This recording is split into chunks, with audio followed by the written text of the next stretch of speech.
konsentrasi obat bebas.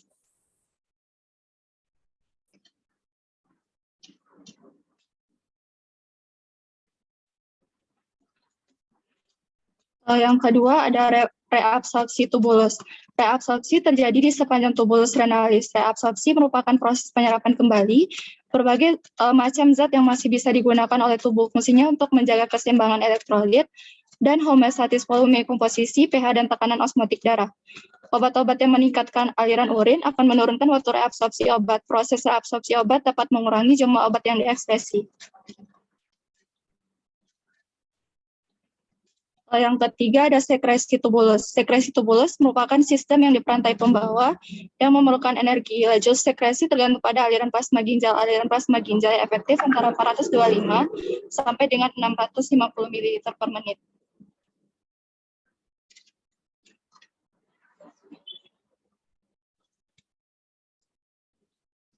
Berikut adalah contoh obat yang diekspresikan melalui ginjal. Itu ada asam salisilat, di mana ekspresi asam salisilat itu terutama dilakukan melalui ginjal.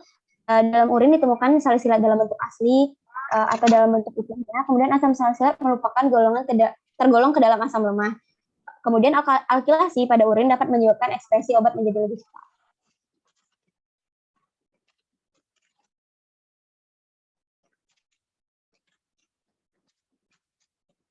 Yang ketiga, ekskresi obat melalui paru-paru dan empedu dan usus. Ekskresi melalui paru-paru. Biasanya metabolitnya diekspresikan melalui konsentrasi dan dikatakan reaksi ekspresi.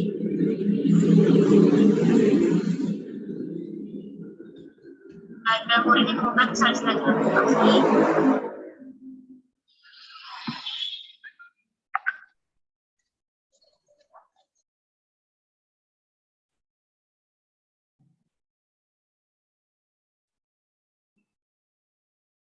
Baiklah, selanjutnya ada ekskresi melalui paru-paru, di mana obat yang diberikan melalui pernafasan akan diekspresikan melalui pengeluaran gas lewat paru-paru. Ekspresi senyawa yang menguap tergantung pada landaian konsentrasi dan landaian tekanan antara darah dan udara pernafasan. Proses yang terjadi adalah difusi. Contohnya, contoh obat yang diekspresikan melalui paru-paru itu ada alkohol, formaldehid, dan anestetika seperti kloroform, halopan, dan siklopropan.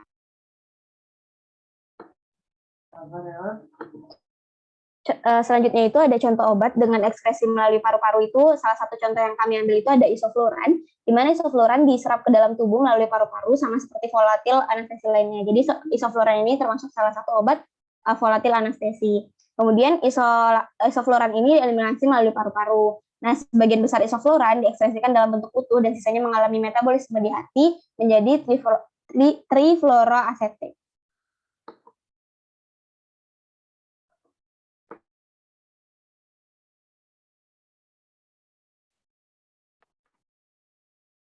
Baik, selanjutnya itu ada ekskresi obat pada empedu, di mana sistem empedu hati adalah sistem yang paling penting untuk sekresi empedu dan ekskresi obat. Saluran hati yang mengandung empedu hati bergabung dengan saluran kistik yang mengalirkan kantung empedu untuk membentuk saluran empedu yang umum.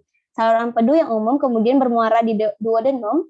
Empedu terutama terdiri dari air, garam empedu, pigmen empedu, elektrolit, dan pada tingkat lebih rendah, kolesterol dan asam lemak. Sel-sel hati yang melapisi empedu kanalikuli bertanggung jawab untuk produksi empedu. Produksi empedu tampaknya merupakan proses akresi biliar aktif yang terpisah yang telah dilaporkan untuk anion organik, kation organik, dan untuk anion organik dan untuk molekul bermuatan yang tutup. Selanjutnya itu ekskresi melalui empedu dan urun dan usus atau ekskresi secara biliar itu merupakan ekskresi yang dilakukan untuk senyawa yang BM-nya besar dari 500, kemudian senyawa dengan gugus polar yang kuat, kemudian metabolitnya itu berupa konjugat dengan glukuronida. Kemudian ekskresi melalui difusi ataupun transport aktif. Kemudian ada 3 sistem transport untuk ekskresi melalui empedu dan usus, yaitu untuk asam organik, basa organik, dan zat netral. Kemudian ada beberapa contoh obat yang diekspresikan melalui empedu, yaitu glukosida digitalis, kolesterol steroid, indometasin, penisilin, erythromycin, dan rifampicin. Kemudian dalam ekskresi melalui empedu dan usus ini juga ada yang kita kenal dengan sirkulasi enterohepatik, di mana sirkulasi enterohepatik ini adalah siklus di mana obat diabsorpsi dan diekspresikan ke dalam empedu dan diabsorpsi kembali. Misalkan contohnya itu obat yang diekspresikan sebagai konjugat glukuronida akan mengalami hidrolisis dalam dinding usus, kemudian kembali ke obat induk oleh enzim glukuronidase. Kemudian contoh obat dengan ekspresi melalui empedu dan usus ini ada obat yang dikeluarkan dengan empedu secara aktif oleh hati, misalnya fenolftalein yang di sini dimaksudkan sebagai obat pencahar, di mana setelah tiba kembali ke dalam usus, obat akan direabsorpsi kembali. Direabsorpsi kembali, inilah yang terjadi pada siklus heteropatik, di mana siklus heteropatik ini enterohepatik ini dapat memperpanjang eksistensi obat dalam tubuh dan pada umumnya juga memperpanjang efeknya. Tetapi akhirnya dengan induksi enzim diubah menjadi metabolit yang akan mudah diekspresikan ginjal. Kemudian ada juga kalanya obat di dalam usus diionisasi sehingga direabsorpsi kembali dan dikeluarkan dengan tinja. Contoh lain dari zat-zat asam atau asam empedu, asam organik, yang digunakan sebagai obat diagnosis saluran empedu, beserta dengan antibiotik penisilin, erythromycin, serta rifampicin yang larut baik di dalam empedu dan disalurkan pada penyakit infeksi saluran empedu. Kemudian pada umumnya, obat dengan berat molekul di atas 600 dalton cenderung dikeluarkan oleh tubuh melalui empedu. Kemudian zat-zat yang tidak atau tidak lengkap direabsorpsi usus dikeluarkan dengan tinja, misalkan seperti obat sulfasuxidin, neomycin, dan sedian-sedian besi lain.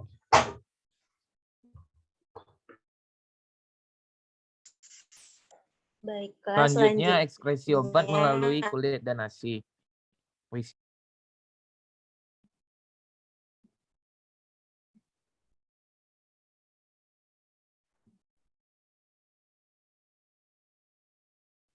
Selanjutnya adalah ekskresi obat melalui kulit dan ASI. Selain melalui ginjal dan paru-paru, obat juga dapat diekspresikan melalui kulit. Kulit merupakan benteng pertahanan tubuh karena merupakan bagian luar yang berhubungan langsung dengan lingkungan. Ekskresi obat melalui kulit dengan mengeluarkan keringat. Berikut merupakan proses pembentukan keringat. Keringat dikeluarkan melalui saluran keringat ke permukaan kulit. Ketika suhu tubuh naik, tubuh akan memberikan rangsangan kepada hipotalamus. Hipotalamus kemudian memberi rangsangan lanjutan kepada saraf simpatik yang berada di sumsum tulang belakang.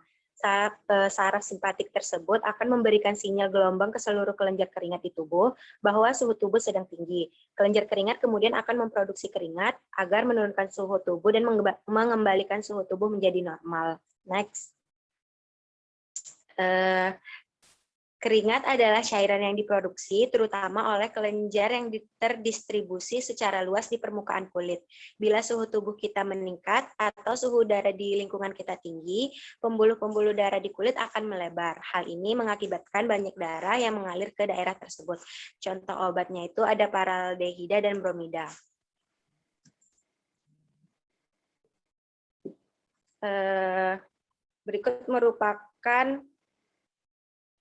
Berikut merupakan contoh obat yang diekspresi melalui keringat, yaitu bromida.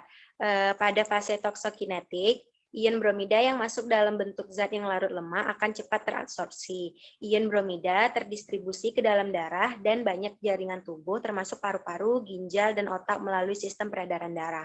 Sebagian ion bromida ada yang langsung mengalami eliminasi melalui sistem ekskresi cairan tubuh, yaitu saluran nafas, keringat, dan urin. Next. Kemudian ekskresi obat melalui ASI. Walaupun ekskresi dalam ASI itu sedikit, tetapi sangat penting karena efeknya itu dapat mempengaruhi bayi yang menyusu pada ibunya. Beberapa obat dengan karakteristik tertentu dapat bercampur ke dalam ASI. Karakteristiknya itu seperti obat yang larut lemah, obat yang memiliki berat molekul kecil, obat yang terionisasi, dan obat yang berikatan lemah dengan protein plasma. Obat yang bersifat larut lemah akan semakin banyak masuk ke dalam ASI karena sangat mudah untuk melewati membran sel alveoli payudara yang dibatasi oleh lipid. Obat yang memiliki berat molekul besar tidak dapat melewati membran kapiler, contohnya seperti heparin. Kebanyakan obat yang memiliki berat molekul kecil seperti paracetamol akan mudah melewati pori membran sel alveoli. Plasma darah memiliki pH sekitar 7,4 dan ASI memiliki pH sekitar 6,8, sehingga plasma relatif sedikit lebih basah daripada ASI. Obat yang bersifat basah lemah di plasma akan lebih banyak dalam bentuk tidak terionisasi serta mudah menembus membran alveoli dan kapiler payudara. Sesampainya di ASI, obat yang bersifat basa tersebut akan mudah terion sehingga tidak mudah melewati membran untuk kembali ke plasma. Next. Contoh obat dengan ekskresi melalui ASI itu ada kloramfenikol. Kloramfenikol dapat menembus plasenta dan diekskresikan melalui ASI dan cukup besar diekskresikan melalui air susu ibu sehingga berbahaya untuk bayi karena sistem enzim hati pada neonatus belum berkembang dengan sempurna.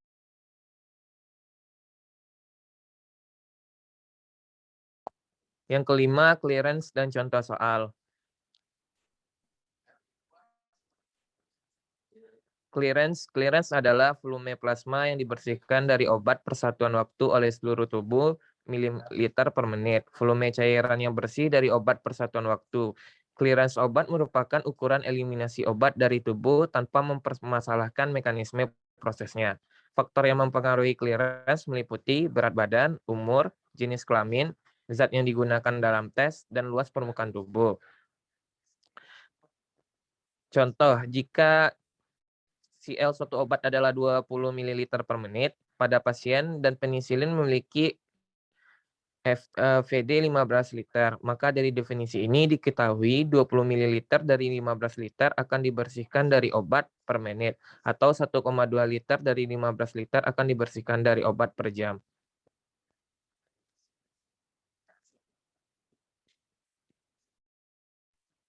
Baiklah, untuk selanjutnya untuk mengetahui kemampuan tubuh untuk mengeliminasi obat tertentu diperlukan pengukuran parameter-parameter kinetika eliminasi. Di mana parameter-parameter kinetika eliminasi itu ada 3. Di mana yang pertama itu konstanta kecepatan eliminasi atau kita kenal dengan K eliminasi. Di mana K eliminasi ini menunjukkan laju penurunan kadar obat setelah proses-proses kinetik mencapai keseimbangan. Satuannya adalah fraksi per waktu atau per jam atau per menit.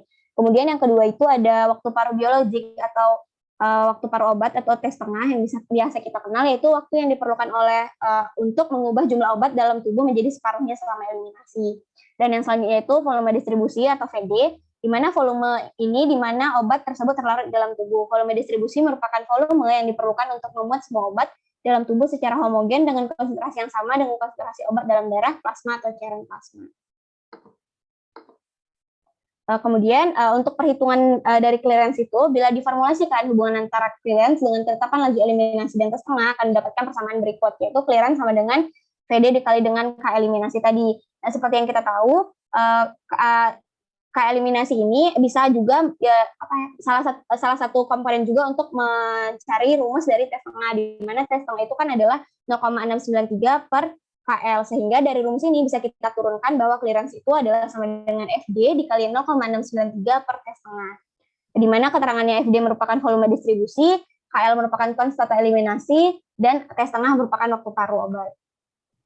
Selanjutnya itu dalam clearance ini sendiri ada yang dikenal dengan clearance renal adalah clearance yang berasal dari kerja ginjal sebagai organ ekskresi utama. Selanjutnya itu ada clearance ekstrarenal, di mana peranan ginjal dalam eliminasi obat adalah tidak dapat dipisahkan dari proses-proses ekstrarenal. Nah, ekstrarenal itu termasuk dalam hepatic metabolism, biliari, dan excretion. Kemudian clearance total itu ada volume obat per satuan waktu, misalnya mili per menit yang dikeluarkan oleh tubuh. Kemudian kemampuan tubuh untuk membersihkan darah dari obat per satuan waktu dapat dibedakan menjadi 3, yaitu yang pertama clearance yang berasal dari kerja hepat sebagai organ metabolisme utama, kemudian clearance yang berasal dari kerja ginjal sebagai organ ekskresi utama, dan clearance yang berasal dari organ lain, sehingga apakah jumlah dari clearance renal, clearance hepar, dan clearance lain-lain. Kemudian pada kebanyakan obat, hepar dan ginjal memegang peran penting dalam eliminasi obat, sehingga clearance itu dapat dihapuskan, sehingga clearance total hanya menjadi total dari clearance renal ditambahkan dengan clearance hepar. Kemudian laju eliminasi clearance obat oleh semua jalur eliminasi yang normal, konsentrasi obat atau C pada cairan biologi dapat diukur berdasarkan persamaan di mana clearance sama dengan konstanta laju eliminasi atau L dibagi dengan konsentrasi. Kemudian ada contoh soal. Kemudian ada contoh soal terkait dengan clearance, di mana ada contoh pertama itu adalah suatu obat diberikan secara intravena bolus sebanyak 100 mg kepada pasien dengan di mana obat yang diberikan secara IV bolus ini diketahui memiliki T setengah 8 jam dengan volume distribusi 23 jam. Kemudian di sini kita akan menentukan nilai dari clearance-nya, di mana kita sudah membuat parameter yang diketahui yaitu T setengah 8 jam, FD 23 liter, yang diketanya itu adalah clearance. Di mana clearance itu seperti rumus yang sudah saya jelaskan tadi, FD dikali dengan 0,693 dibagi dengan T setengah sesuai dengan parameter yang sudah diketahui, sehingga clearance didapatkan 1,99 liter per jam. Selanjutnya itu, untuk contoh kedua, suatu obat dengan dosis 250 mg diberikan secara intravena dan diberikan konsentrasi dan diperoleh konsentrasi obat pada T0 jam adalah 25 mg per liter, dan diketahui tetapan laju eliminasi dari obat ini adalah 0,17. Sehingga diketahui konsentrasi eliminasi adalah 0,17 per jam, kemudian konsentrasi awalnya itu adalah 25 mg per liter dengan dosis 250 mg.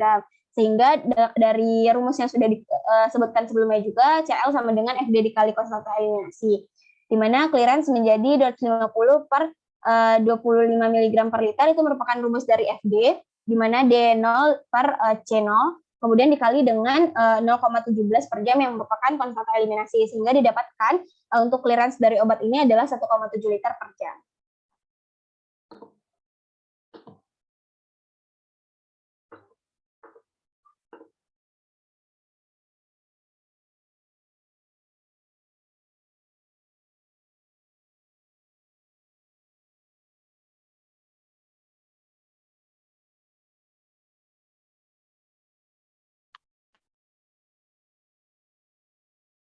Lanjut. Selanjutnya adalah GFR. GFR test adalah tes darah yang bertujuan untuk mengetahui kemampuan ginjal dalam menyaring zat sisa metabolisme. Di mana tes GFR dapat digunakan untuk menentukan stadium penyakit ginjal. GFR diukur dengan menggunakan zat yang dieliminasi hanya dengan filtrasi. Perhitungan GFR dapat dilakukan dengan membandingkan kadar kreatinin urin dengan hasil tes darah.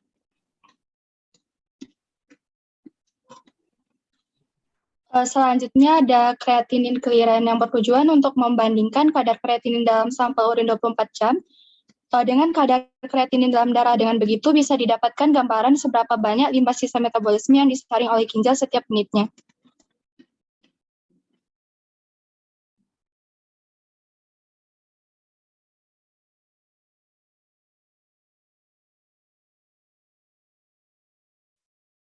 Baiklah, mungkin sekian presentasi dari kelompok 6. Mohon maaf apabila terdapat kesalahan dan kekurangan. Wabillahi taufiq wal hidayah. Wassalamualaikum warahmatullahi wabarakatuh.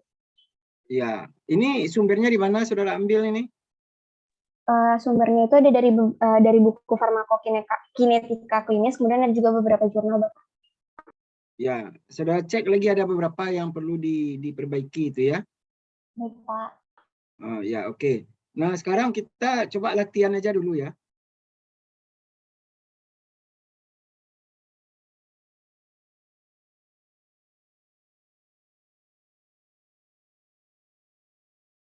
Ya, coba hitung ya. Dosis obat yang diberikan secara intravena adalah 250 mg. Tulis di kertas ya. Dosis obat intravena bolus 250 mg. Ya. T setengah eliminasi obat ini 5 jam. Ya. Volume distribusi 25 liter. Hitung clearance obat ini. Hitung clearance obat ini. Ya. Jadi dosisnya 250 mg. Ya, T setengahnya 5 jam. Dan volume distribusinya 25 liter.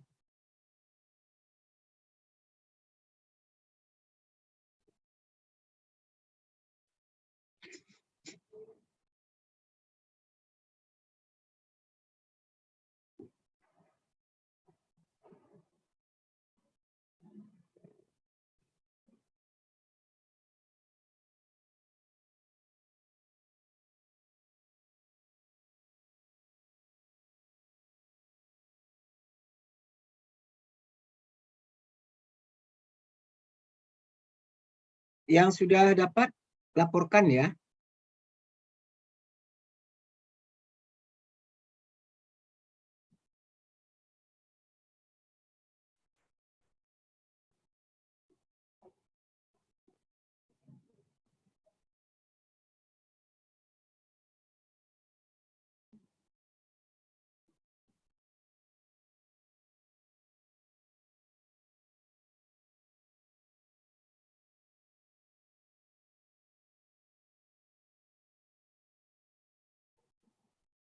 Hasilnya 3,465 liter per jam, Pak. Ya, siapa ini? Novia, Pak. Ya, yang lain? Sama, Pak. Sama, Pak. Betul. Ya, Sama, Pak. ya. Jadi kan saudara tinggal menggunakan rumus ya. Dosisnya pengaruh enggak tuh kalau menghitung itu? Untuk perhitungan tadi tidak, Pak. Ya, karena gimana? Karena parameter yang sudah diketahui itu ada volume distribusi dan juga T setengah. Jadi tinggal dimasukin kepada rumus yang memang sudah ada parameter-parameter yang ada, Pak. Kalau kecuali FD-nya belum diketahui. Cuman kalau FD-nya belum diketahui, kita juga perlu mengetahui konsentrasi pada T0 untuk mengetahui berapa FD-nya, Pak. Ya, juga soalnya mungkin bisa divariasikan nanti ya. Mungkin ya, saudara tadi membacanya FD juga. Masa FD? Maaf, Pak. FED, Pak. Oh, waktu presentasi juga tadi ya. Jadi jangan salah-salah, FD itu berarti fraksi obat ya. Kalau VD baru volume distribusi obat. Ya. Nah, kemudian coba saudara cari ya. Obat diberikan secara IV bolus. 100 mg.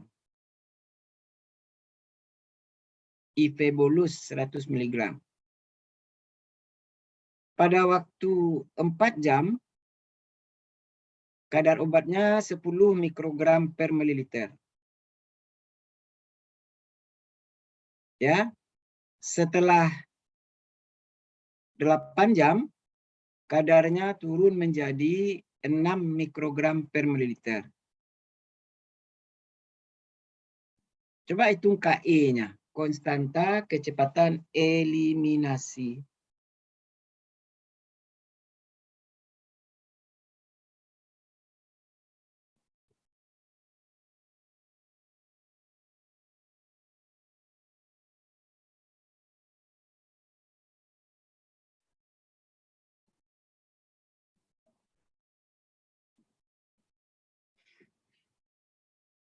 Ada yang bisa mencarinya menggunakan rumus apa?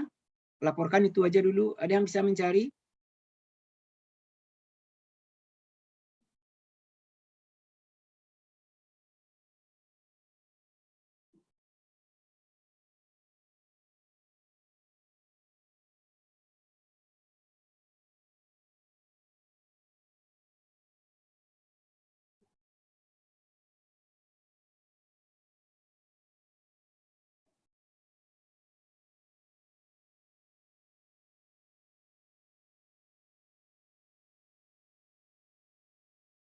Nah, kalau tidak, saudara gunakan rumus ya. Rumus untuk menghitung konstanta kecepatan eliminasi itu, ya ini hanya bisa untuk pemberian IV bolus ya. Itu ln C1 dikurang ln C2 per T2 kurang T1.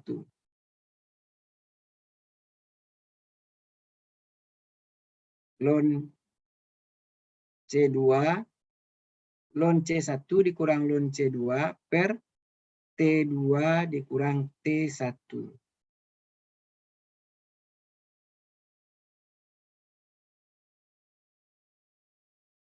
Yang sudah dapat laporkan. Nah, saudara kerjakan aja nanti langsung ya. Waktu kita nanti habis ya. Dari KE, kalau kita sudah dapat KE, apa yang bisa kita hitung lagi? Fahri. Fahri. Iya, Pak. Kalau KE sudah bisa kita hitung, apa yang bisa kita hitung lagi? Clearance-nya, Pak. Ya, clearance juga bisa. Gimana mencari clearance kalau KE-nya diketahui? Yang PD dikali KE itu ya, Pak? Ya, VD dikali KE. Sekarang kata VD-nya tidak diketahui. Kasih. Gimana menghitungnya kalau KE sudah dapat? Apa yang bisa kita hitung lagi? Kita hanya tahu KE saja. Tadi Fahri kalau VD. Iya, T setengah. Dah. Sudah 3 bisa saudara buat soal lanjutan ya. Saudara kerjakan itu ya, nanti bukan sekarang. Sekarang lanjut dulu pertanyaan oleh grup ganjil. Pertanyaan oleh grup ganjil.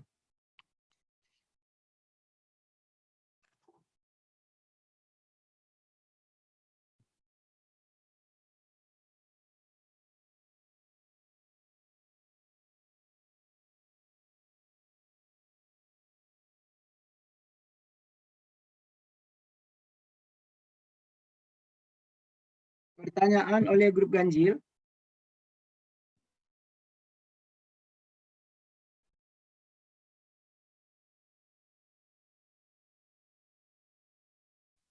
Izin bertanya, Pak. Silakan. Grupnya dulu, grupnya. Dari dari kelompok 3, Pak. Assalamualaikum warahmatullahi wabarakatuh. Perkenalkan, nama Melisa Putri, BP 1014 dari kelompok perwakilan dari kelompok 3 mau bertanya. Stop. Ya, salam hanya sekali tadi saja ya.